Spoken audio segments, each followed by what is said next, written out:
willing ka ba daw maging INC or si Joy ang susunod sa'yo?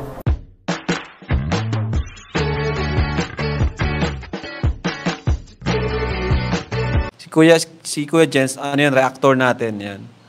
Official reactor.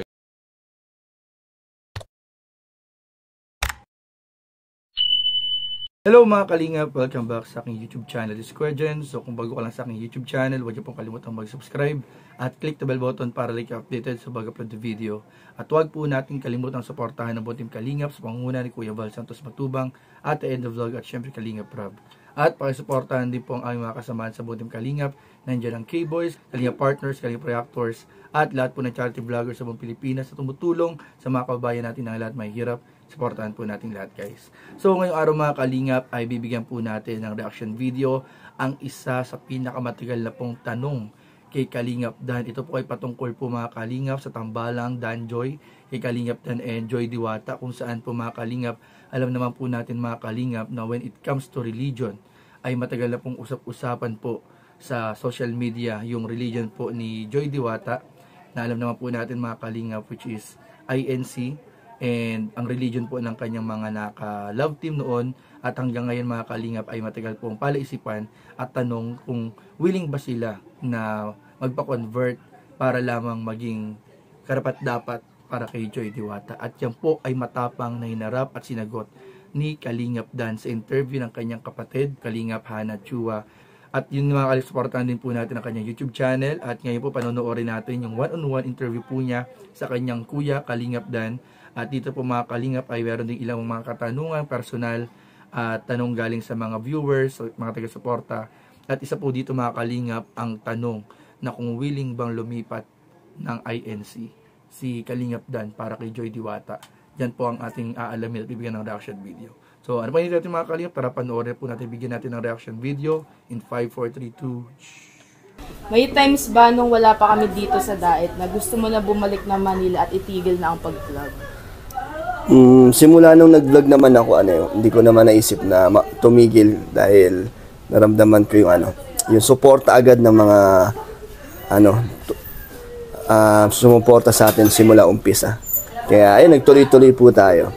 And pinaka-memorable na vlog mo at bakit? Siguro itong pabahay natin na po kay Kuya Brooks kasi ito yung natin, pabahay na nakatulong din sa magulang. And anong pangarap mo para kay mama at papa? Maging wag nang magkaroon ng mga pagsubok sa buhay hanggang sa tumanda na sila. Yung na lang, relax na lang sila. Makapag-travel din. And kailan mo balak magkaroon ng sariling pamilya? Pagdating siguro ng tamang panahon. Kailan yun? Depende na kay Lord. Bahala na ang tadhana. O sige, ilang anak na lang ang gusto mo? 3. Dream country mo na gusto mong puntahan kasama ang future wife? Korea at Japan. Ay, ako din. Korea at Japan. And alam na nila kung sino yun. Kung sino din yung gusto makapunta doon. Siyempre. Ito, pinakatumatak na sinabi ni Joy sa'yo. Yung ako yung isa din sa mga dahilan niya kaya siya ay nagpapatuloy at nagkakaroon ng pag-asa sa buhay. Wow! Ito naman, tapos na tayo sa aking questions. So, meron tayo dito, 10 lang ang aking babasahin galing sa Dan Joy supporters. So, galing kay Miss Evigo, kailan mo uumpisahan ang pagtayo ng bahay? Nino? Yung sa'yo.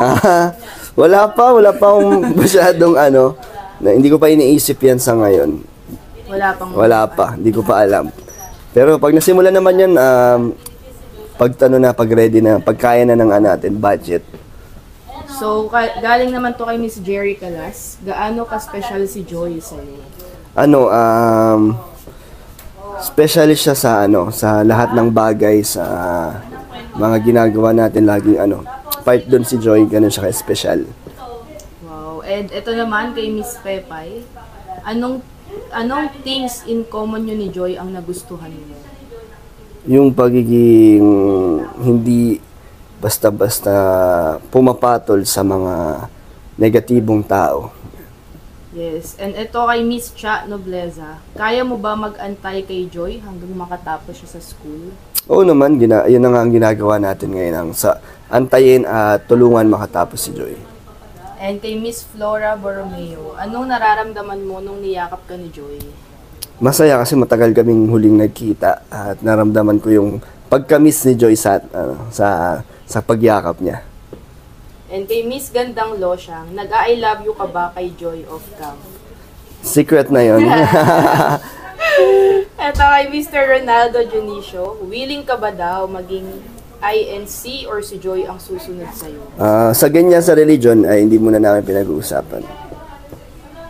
And kay Miss Jackie Dopar, totoo bang masaya ka sa love team at kay Joy mismo? Sobra, talagang mararamdaman naman nila at makikita nila yon sa panunood nila kung masaya ba tayo. At yun, kita naman nila talagang masayang-masaya kami pareho ni Joy. So ano daw ang masasabi niyo sa mga until now yung talagang solid supporters niyo na talagang nandyan simula umpisa hanggang ngayon at dumadami pa ang Danjoy supporters? Salamat na yung umpisa pa lang ay nandyan na sila naniniwala at nagtiwala sa amin ni Joy na hanggang ngayon ay patuloy ang suporta nila at paglaban din sa mga gustong mawala ang Danjoy, nandyan sila. Kaya salamat, nadadagdagan pa ang mga sumusuporta sa Danjoy. Kaya yun, tayo dito, walang iwanan po. And ito meron dito solid intense. Depende naman sa'yo kung magpapas ka. Galing kay Maria Gracia. Nung nakita mo ang ex mo, anong naramdaman mo? Wala na, kasi naman, maayos naman na aming past, maayos naman ang aming relationship both sides sa kanyang magulang at sa akin. Kaya wala na, as in casual na lang. And lastly, gaano ka daw kasaya kapag kasama mo syempre si Joy? Masaya laging exciting, laging nakakatuwa na makasama natin si Joy kahit hindi buong araw, pero ang bawat oras na yun ay masaya kami ni Joy. So yun mga kalingap, napanood nga po natin, narinig mismo kay Kalingap Dan ang mga kasagutan sa mga katanungang inihanda ng kanyang kapatid galing sa kanya at sa mga taga-suporta nito mga kalingap. At napakinggan natin mismo mga kalingap ang ilang mga katanungang matagal nang tinatanong ng mga taga-subaybay ng Danjoy at lahat ng nagmamahal kay Kalingap Dan. At isa na nga dun mga kalingap, yung straightforward pong sinagot ni Kalingap Dan mga kalingap about sa religion, sa paglipat nito kung sakaling kinakailangan nitong lumipat. Ayun nga po sabi ni Kalingap Dan, hindi daw po, pagdating sa religion, hindi po nila ito pinag-uusapan ni Joy Diwata. Talagang kung maaari po ay hindi muna nila ito pinag-uusapan dahil nga syempre masyadong malaking usapin po yan at malaking concern po yan mga regarding sa estado nilang dalawa mga kalingap. At yan naman po ay talagang iginagalang po at nirerespeto po ng lahat ng manonood at taga-suporta ni Kalingap Dan. At narinig din po natin mga kalingap sa huling tanong po, talagang every time na magkasama sa ni Joy ay palagi pong masaya si Kalingap Dan mga kalingap. Sabi nga natin doon sa nakaraang reaction video natin kay Kalingap Dan ay talagang hindi na tayo naniniwala na love team na lang sa kanilang dalawa ang namamagitan. Dahil sa mga galawan pa lang nila, the way silang gaano ka-close kapag off-cam at on-cam ay talagang masasabi po natin na there's something special more sa kanilang dalawa po, kay Kalingap Dan at kay Joy Diwata. Kaya mas lalo dapat nating abangan at tutukan ang mga kabanata sa susunod na mga episode ng Tambalang Danjoy. At patuloy po natin silang suportahan mga kalingap at lahat ng love team ni Kalingap Rob at ng Team Kalingap. So yun lamang po at maraming po salamat sa inyong panunood. Please don't forget to like, comment, share, and subscribe sa ating mga video. Maraming po salamat. God bless. Bye.